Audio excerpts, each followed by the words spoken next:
तो दोस्तों, क्या हाल है आप लोगों का।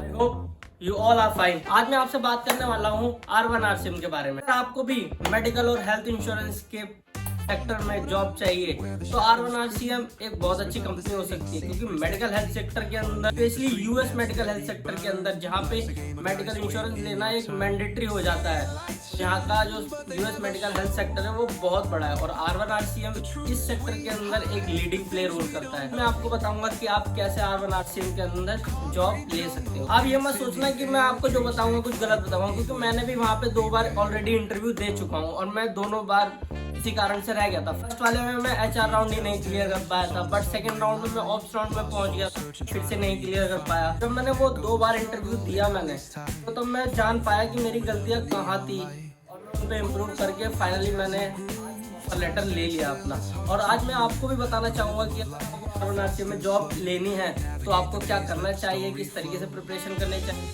प्रोसेस होते हैं इंटरव्यू के लिए, वो सब मैं आपको बताता हूँ। वीडियो को यार आगे तक देख लेना ताकि आपको सभी इन्फॉर्मेशन मिल जाए। एक्सपीरियंस के लिए भी बताऊंगा, फ्रेशर के लिए भी बताऊंगा। पहला स्टेप होता है आपको ना, जब भी R1 RCM में इंटरव्यू देने जाओ या फिर आपकी प्लानिंग है R1 RCM को ज्वाइन करने के लिए, तो प्लीज़ यार उनकी एक वेबसाइट होती है r1rcm.career.com नाम से, आप उस पर अपनी ईमेल से खुद को रजिस्टर जरूर कर लेना, क्योंकि बहुत बार होता है R1 ज़्यादा नंबर्स में हायरिंग नहीं करता, वो लोग सिर्फ उन लोगों को ही प्रेफर करते हैं जो लोग रजिस्टर करके आए होते हैं। बाई चांस अगर आप बहुत दूर से इंटरव्यू देने के लिए आए हो वॉकिंग, आपको HR ने पूछा कि have you registered yourself on the website, have you received the email, but you said no, तो कैसा लगेगा आप इतनी दूर से आए और आपको मना कर दो कि मैंने रजिस्टर नहीं कर रखा और आप HR इंटरव्यू लेने से ही मना कर दे। मेक श्योर यार आप उस ईमेल को अपनी ईमेल को रजिस्टर करके जरूर जाओ। मोटा मोटा बता देता हूँ कि क्लास में इंटरव्यू लेने के लिए 3 राउंड होते हैं। First is HR round, second is Versant round जिसमें टेस्ट होता है, थर्ड इज ऑप्स राउंड। जो थर्ड वन है वो यार मोस्ट इम्पोर्टेंट होने वाला है इस जॉब क्राइटेरिया के लिए। शुरू करते हैं यार हम पहले राउंड के लिए। तो फ्रेशर हो या एक्सपीरियंस हो, दोनों के लिए HR राउंड सेम ही होने वाला है सबके लिए। उसमें आपसे HR जस्ट बहुत नॉर्मल से क्वेश्चन पूछता है। सबसे पहले आपको अपना CV, जो भी आप अपना CV रेडी करके जा रहे हो, उसमें आपने जो भी मेंशन कर रखा है उसे आप अच्छे से प्रिपेयर कर लेना। आपने जो भी स्किल्स मेंशन कर रखी है अच्छे से जान लेना, जो भी आपने स्ट्रेंथ मेंशन कर रखे हो बहुत अच्छे से जान लेना। जो भी कीवर्ड्स आपने अपने रिज्यूमे को अच्छा बनाने के लिए मेंशन कर रखे हैं अपने रिज्यूमे के अंदर, जो भी वर्ड, वो प्लीज़ ज़रूर अच्छे से कर लेना यार। अगर आप फ्रेशर हो तो सबसे पहले आपके लिए क्वेश्चन आने वाले हैं कि आपका फर्स्ट होगा इंट्रोडक्शन, सेकंड होगा कि आप R1 RCM क्यों ज्वाइन करना चाहते हो, थोड़ा बहुत आपके जो भी आपने इंट्रोडक्शन में डिस्क्राइब करा होगा उसके बारे में आपसे पूछ लिया जाएगा। आपकी कम्युनिकेशन स्किल्स चेक करने के लिए वो 3 मेजर क्वेश्चन पूछते हैं। फर्स्ट इज आपका यस्टरडे डेली रूटीन क्या था, सेकंड इज आपका वीकेंड किस तरीके से स्पेंड हुआ उसे एक्सप्लेन करो, एंड थर्ड इज कि आपने लास्ट डेस्टिनेशन क्या विजिट करी है उसे एक्सप्लेन करो। आपकी ग्रामर और आपकी कम्युनिकेशन स्किल्स चेक करने के लिए इन 3 क्वेश्चन पे मेजर ध्यान दिया जाता है। तो इन 3 क्वेश्चंस को अलॉन्ग विद योर इंट्रोडक्शन बहुत अच्छे से प्रिपेयर कर लेना। HR राउंड में सिर्फ इतना ही पूछा जाता है, बाकी चीज़ों की गारंटी मैं ले नहीं सकता कि आपके रिज्यूमे में क्या लिखा हुआ है, आपसे किस चीज़ में इंटरेस्ट ले जाए, किस चीज़ में बात करने लगे, बट इतना ही पूछा जाता है। फ्रेशर के लिए भी और एक्सपीरियंस के लिए भी ये सेम ही होता है। HR राउंड बात करता हूँ दूसरे राउंड के बारे में, जिसे हम वर्सेंट राउंड कहते हैं। वर्सेंट राउंड के अंदर एक्सपीरियंस वाला भी और फ्रेशर वाला भी, दोनों के लिए ये भी सेम होता है। तो वर्सेंट राउंड के अंदर यार बहुत डिफरेंट टाइप्स ऑफ क्वेश्चन होते हैं। तो पहला टाइप होता है वो होता है एकदम लॉजिकल रीजनिंग होती है, बहुत लॉजिकल रीजनिंग। आपको 25 क्वेश्चन के आंसर सिर्फ 10 मिनट के अंदर देने होते हैं। बहुत सिंपल से क्वेश्चन होते हैं, आपको परसेंटेज निकालनी होती है।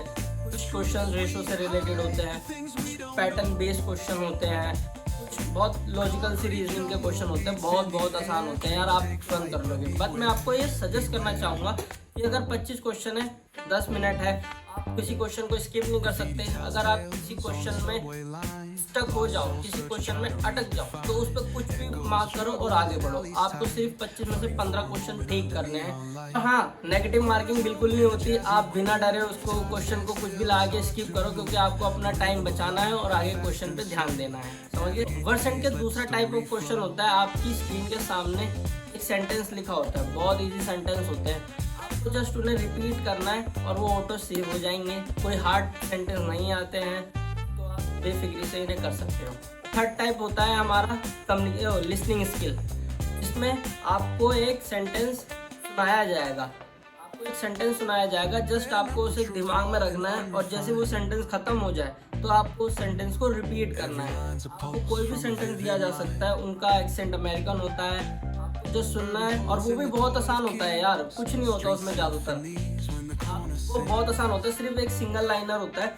आपको उस सेंटेंस को सुनना है, ध्यान से सुनना है, दिमाग में बिठाना है और जस्ट उसे रिपीट करके सेव कर देना है। इसी तरीके के वो 10-12 क्वेश्चन आएंगे, बस आपको कर लेना है, बहुत आसान है ये भी। के अंदर ही थर्ड टाइप ऑफ क्वेश्चन होता है जिसमें आपको एक स्टोरी सुनाई जाती है, एक कोई केस होगा किसी भी तरीके का, आपको वो स्टोरी के जैसा सुनाया जाएगा। जैसे क्वेश्चन में पैसेज नहीं करते थे, बस वो तुम्हारे सामने लिखा नहीं होगा, जस्ट आपको वो सुनाया जाएगा और आपको सुनाने के बाद जब उसको 1 मिनट वो स्टोरी खत्म हो जाएगी, उसके बाद उसी से रिगार्डिंग क्वेश्चंस आएंगे एमसीक्यू टाइप में। आपको उस स्टोरी के की पॉइंट्स दिमाग में रखने हैं और उसी से रिलेटेड क्वेश्चन आएंगे, आपको जस्ट एमसीक्यू में आंसरों को टिक लगाना है और आगे बढ़ जाना है। उनका ही फाइनल टाइप होता है टाइपिंग का, जिसमें 2 तरीके की टाइपिंग होती है। एक टाइपिंग होती है 1 मिनट की और दूसरी टाइपिंग होती है 3 मिनट की। 1 मिनट की टाइपिंग के अंदर सिर्फ 1 और 2 लाइनर सेंटेंस होता है, जस्ट उसे आपको टाइप करना है, ज़्यादा मुश्किल नहीं होता, स्पेलिंग का ध्यान रखना, बढ़िया टाइप करके चले आना आगे। तो 3 मिनट की टाइपिंग होती है, उसके अंदर 5 और 6 लाइनर का सेंटेंस होता है, पूरा का पूरा से आपको टाइप करना है और जैसे टाइप करना है विदाउट एरर और आपका सब कुछ क्लियर हो जाएगा। 5 राउंड के साथ आपका वर्सेंट भी क्लियर हो जाता है। तो आसान वर्सेंट होता है यार, ये जब आप दोगे ना आपको खुद पता चल जाएगा। इतनी बेसिक इन्फॉर्मेशन तो मैंने भी दी है आपको। बहुत आसान वर्सेंट होता है आपका, बहुत आराम से क्लियर हो जाएगा। तो अब बात कर लेते हैं फाइनल राउंड की, जो कि मोस्ट इंपोर्टेंट होने वाला है हम सभी के लिए। तो फाइनल राउंड होता है वो हमारा ऑप्स मैनेजर के साथ होता है। ऑप्स मैनेजर जो भी हम जिस भी प्रोसेस के लिए हायर किए जा रहे हैं, का जो मैनेजर होगा, ऑपरेशन मैनेजर, वो आपका इंटरव्यू लेता है, क्योंकि यही सबसे इम्पोर्टेंट इंटरव्यू माना जाता है। एक्सपीरियंस और फ्रेशर दोनों के लिए मैं बता देता हूँ। पहले मैं फ्रेशर के लिए बता देता हूँ कि क्या क्या किस टाइप के क्वेश्चन पूछे जाते हैं। ऑप्स राउंड दे रहे होते हैं तो फ्रेशर से मोस्ट ऑफ द टाइम आपका सबसे पहले वही इंट्रोडक्शन पूछा जाता है। सेकेंड, आप R1 RCM क्यों ज्वाइन करना चाहते हो, आपको इसका आंसर देना है। फिर थर्ड, आप R1 RCM के बारे में क्या जानते हो। तीसरा क्वेश्चन हो गया, आप R1 RCM के बारे में किस तरह जानते हो, आपको कैसे पता चला कि R1 RCM ऐसा हायरिंग करते हो, तो आपको उसके बारे में पता करना है। मोस्ट इम्पोर्टेंट क्वेश्चन या जिस भी प्रोसेस के लिए आप हायर हो रहे हो, उसके उस प्रोसेस के बारे में आप जरूर थोड़ा बहुत पढ़ लेना यार, कि वो प्रोसेस क्या काम करता है, प्रोसेस के अंदर कैसे कैसे काम होता है। वो थोड़ा बहुत भी आप पढ़ लोगे ना तो मेक श्योर यार आपका वो इंटरव्यू क्लियर हो जाएगा। इसके अलावा वो थोड़े बहुत क्वेश्चन आपके रिज्यूमे में से पूछ लेते हैं, जो आपने रिज्यूमे में मेंशन कर रखा है, उससे रिगार्डिंग पूछ लेंगे आपसे। Long term goals, short term goals पूछ लेते हैं। कंफर्मेशन लेते हैं कि आप कंफर्टेबल हो नाइट शिफ्ट में काम करने से और रोटेशनल शिफ्ट में काम करने से। आपको यार हमें ही आंसर देना है, क्योंकि अगर आप हमें आंसर दे दोगे ना तो आपका सिलेक्शन हो ही नहीं पाएगा, क्योंकि R1 RCM एक US बेस्ड कंपनी और US बेस्ड हमारा उल्टा टाइमिंग चलती है उनकी। हमारे यहाँ रात है तो उनके यहाँ दिन है, उनके यहाँ दिन है तो हमारे यहाँ रात है। के लिए बस इतना ही। बाकी हम मैं एक्सपीरियंस वालों के लिए बता देता हूँ। एक्सपीरियंस वालों के लिए सबसे मेन क्वेश्चन होता है यार इंट्रोडक्शन तो है ही आपका, और जो मैंने बेसिक क्वेश्चन सेक्शन वालों के लिए बताया, R1 RCM ज्वाइन करना चाहते हो, R1 RCM के बारे में के बारे में आप क्या जानते हो, प्रोसेस के लिए हायर हो रहे हो उस प्रोसेस के बारे में थोड़ी बहुत बेसिक नॉलेज होनी चाहिए। अलॉन्ग विद दिस आपसे एक्सपीरियंस वालों से ऐसे क्वेश्चन पूछ लिए जाते हैं कि आपने अपनी प्रीवियस कंपनी क्यों छोड़ी। R1 RCM यार एक मेडिकल फील्ड के अंदर काम करती है, इंश्योरेंस के अंदर काम करती है, हेल्थ सेक्टर के अंदर काम करती है। और अगर आप डिफरेंट लाइन से आ रहे हो, लाइक कॉन्टेंट KYC अपडेट से आ रहे हो या वटेवर यार आप किसी भी फील्ड से आ रहे हो, तो वो पूछेंगे कि आप अपनी फील्ड क्यों करना चाहते हो, अपनी फील्ड में क्यों आगे नहीं बढ़ना चाहते हो।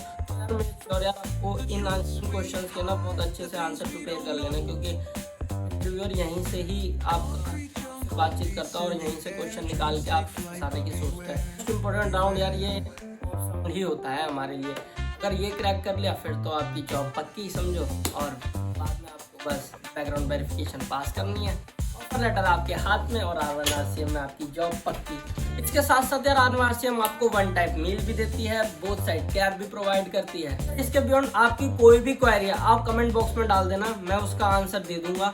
डिस्क्रिप्शन में मैं R1 RCM के बारे में कुछ जरूरी डिटेल्स भी डाल दूंगा, जैसे उसका एड्रेस डाल दूंगा, मैं लिंक डाल दूंगा रजिस्ट्रेशन की, और कुछ जो मेन क्वेश्चन होते हैं वो भी डाल दूंगा। बाकी आपको कुछ क्वेश्चन पूछना हो तो कमेंट बॉक्स आपके लिए खुला हुआ है, मैं आंसर जरूर करूंगा। जय माता दी, राधे राधे।